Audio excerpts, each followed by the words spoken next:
Solar cable चोरीचा पर्दाफाश, 4 आरोपी जेरबंद, 9,91,000 रुपयांचा मुद्देमाल जप्त।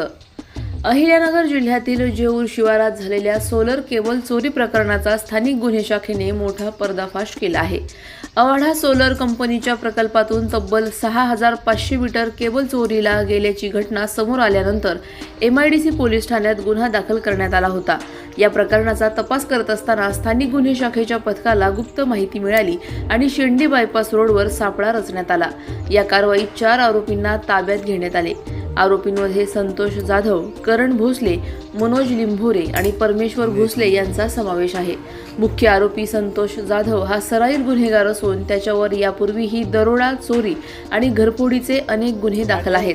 पोलिसांनी आरोपींकडून 200 किलो तांब्याच्या तारा, 1 महिंद्रा पिकअप, मोटरसायकल, मोबाईल आणि इतर साहित्य असा एकूण 9,91,500 रुपयांचा मुद्देमाल जप्त केला आहे। तपासात या टोळीने गंगापूर आणि येवला येथेही अशाच प्रकारचे गुन्हे केल्याचे उघड झाले आहे। ही संपूर्ण कारवाई पोलीस अधीक्षक सोमनाथ घारगे यांच्या मार्गदर्शनाखाली स्थानिक गुन्हे शाखेने केली असून पुढील तपास MIDC पोलीस करत आहेत। प्रतिनिधी जाकीर शेख, अहिल्यानगर। अधिक माहितीसाठी स्टार इंडिया 1 न्यूज पाहत रहा। चॅनलला सबस्क्राइब करा आणि अशाच अपडेट्ससाठी बेल आयकॉन दाबा।